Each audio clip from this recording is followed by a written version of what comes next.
Welcome to the Tech Today podcast. It's your host, John Mayetta.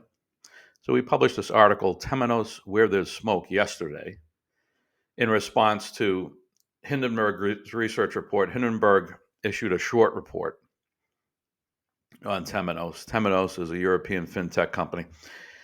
And I did not read the report, but one of the things that I understand was highlighted in the report was Temenos's treatment of capitalizing software development costs.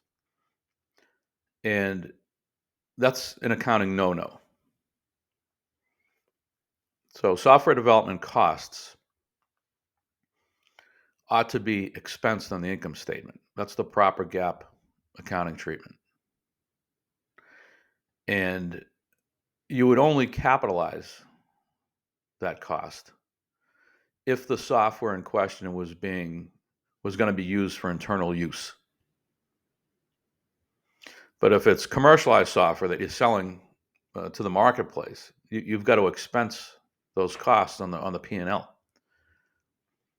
So the reason why companies would capitalize outside of the legitimate reason would be to treat those costs not as an expense on the income statement, but as a balance sheet item, thereby increasing profitability.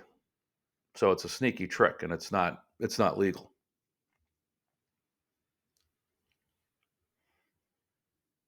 And I know European software companies are a little more lax around accounting treatment, but still.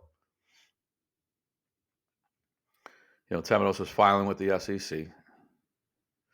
And my guess is if the SEC looked at it, they would force Temenos to restate financials. And for a company to do this, let's scroll down, I'll show you the numbers. It's not like they were capitalizing $1 million or $2 million in expense. So Temenos, I don't have the full P&L here, but when I was looking last night, I think they did $980 million thereabouts. So let's call it $1 billion in revenue. And in the year ended September 30, 2023, Temenos capitalized $78 million of development costs here. And in the prior year, $95 million. Those are huge numbers. Right? So if you add those back, if you add those to the P&L as expenses, that's going to, impair profitability in a material way. So I definitely believe the SEC would force these guys to restate financials if they took a look at this. You can't tell me that you have a run rate of 80 to 100 million in annual expense around software that's for internal use. That's a bunch of nonsense. And who knows what else the SEC may find. Now, that's just speculation on my part. I do know something about the capitalized issue, but if you wanted to speculate, for a management team to knowingly do this, you're going to ask yourself, what else are they playing with in the financials?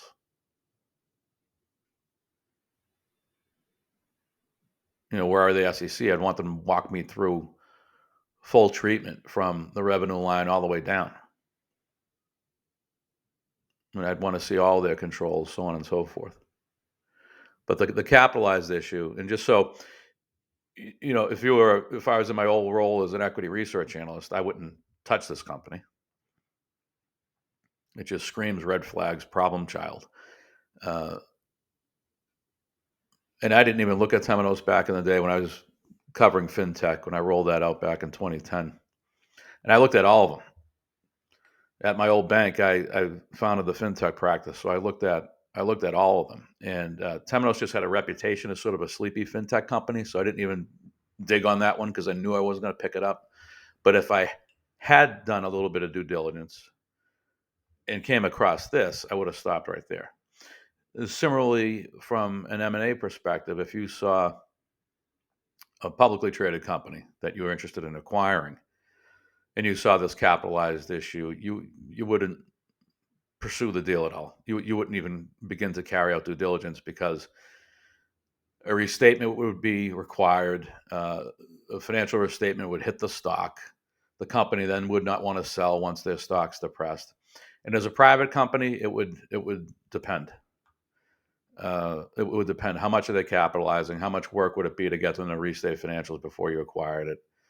Did the company know they were doing it intentionally to goose profitability? Would you really want to acquire a management team that was doing such a thing? So there's a whole slew of questions. So there's a lot of drama around it, and therefore I wouldn't want to own the stock, and I probably would not want to acquire the company.